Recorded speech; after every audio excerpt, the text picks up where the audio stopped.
जय भैरवनाथ. बघा, एक गावाला एक गरीब माणूस राहत होता. श्याम नावाचा होता आणि त्याला एक मुलगा होता. त्याची गरिबी होती. बायको काय करायची, मोलमजुरी करायची आणि तो रिक्षा चालवायचा.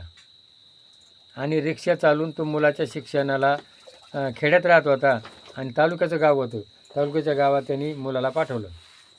बघा, ज्या वेळेला श्रीमंताची मुलं मोठमोठ्या कॉलेजमध्ये असतात आणि ते काय करतात, हे गरिबाच्या मुलांची हेटाळणी करतात.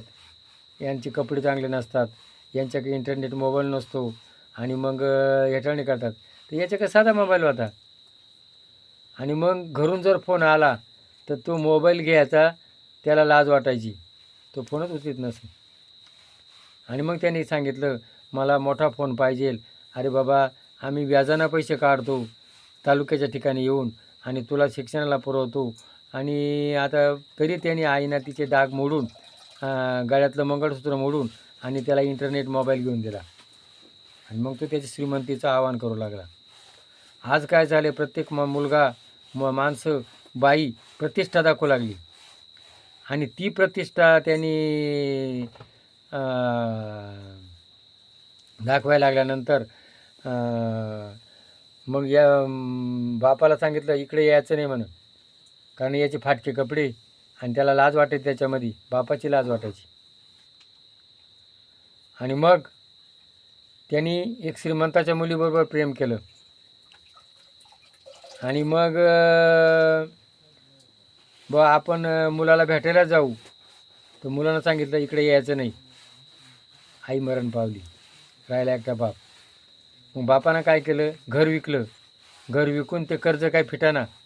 मग तो काय करायचा, तिथं शहरात जाऊन एक भाड्यानं खोली घेतली आणि रिक्षाचे पैसे जमा होतील तेवढी ती सावकारी तो फेडायचा. आणि मग तो सावकार दयाळू होता, म्हणून बाबा तुम्ही फार कर्ज फेडत आणलं आणि दादा मारदे म्हणा, आता असं करा, माझं कर्ज गेलं तर गेलं, मग तुम्हाला मी काम देतो. एक श्रीमंताच्या घरी तिथं त्यांच्या गाडीवर ड्रायव्हर नाही आहे, मग तुम्हाला तिथे ठेवतो म्हणा. आणि मग हा तिथे ठेवलं. तर हा रिक्षा चालवायचा, गाडी चालवायचा, घरातल्या कामाला मदत करायचा, प्रेमानं वागायचा. आणि त्या सावकाराची मुली होती ना, आणि त्या मुलीबरोबरच याचं प्रेम होतं. आणि ती मुलगी त्याला, त्या बाबाला इतकं मानायची, काका काका करायची. आणि त्या मुलीचं लग्न ठरलं. आणि मग हा काका त्या लग्नामध्ये सगळं कामं करू लागला. आणि ज्या वेळेला तो कोण नवरदेव आला तेव्हा याने ते ओळखलं, आईला हा तो म्हणा आपला बाप आहे. आणि मग हे म्हातारड्या म्हणा, कशाला मध्ये मध्ये येतो म्हणा, बाजूला होय म्हणा भिकारड्या. तर ती शेठ काय म्हणत, त्याला भिकारड्या म्हणू नको, त्या मुलीचा काकाही म्हणतो काय. आणि आता खरी स्टोरी जर त्या मुलांना सांगितलं, तुझं सांगितलं यांना, तर मी तुला गळा दाबून मारून टाकेल म्हणून. पण तो गप राहिला.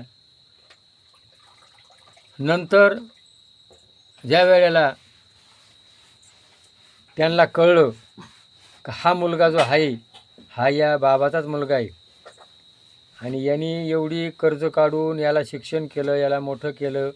आणि त्या मुलींना सांगितलं, माझं दुःख मी तुम्हाला सांगते म्हण, हे जे काका आहे ना, हे माझ्या वडिलांपेक्षा मला जास्त प्रिय आहेत. आणि हा जो मुलगा आहे ना, हा काकाचा मुलगा आहे हे मला माहीत नव्हतं. पण हा जो बापाला विसरला आहे, तर याला आता मी या काकाची सासरा म्हणून सेवा कशी करू. हे बापाला विसरला तर हा मला काय सांभाळणार आहे. ज्या माणसाला आईबापाची कदर नाही तो बायकोची काय कदर करणार आहे. मग मी या काकाची सेवा करणार. आणि त्यांनी सांगितलं, याच्या भुंडीवर लात मारा आणि हा घराच्या बाहेर काढून द्या म्हणून. आणि त्यांनी तो घराच्या बाहेर उचकून दिला. काय, तू जर आईवडिलांना सांभाळू शकत नाही तर तू मला काय सांभाळणार आहे. आणि मग आंधळी मारीन, दोन्ही खळं चुकली. वटवागळावानी त्याची गंमत झाली. तसं आजच्या परिस्थितीमध्ये आज गंमत होऊ राहिली. आईबापही नाही, धड बायकोही नाही, तर बोधकथा घ्या आणि मातृदेव भव पितृदेव भव, देव कुठे आपल्या हृदयात आहे, देव कुठे आईबापात आहे, देव कुठे चंद्र सूर्य हवा पाणी, प्राणीमात्रात देव आहे, प्राणीमात्रात देव आहे. आणि मग लोक काय करतात, कसाब्याला गाय विकतात, बैल कसाब्याला विकतात. आणि मग त्याचं पाप म्हणून आज निसर्गाचा कोप झालेला आहे. 4 महिन्यापासून निसर्ग पडतोय. काही ठिकाणी आज पंजाबमध्ये अशी पूर परिस्थिती आहे की काही लोक पाण्यात आहेत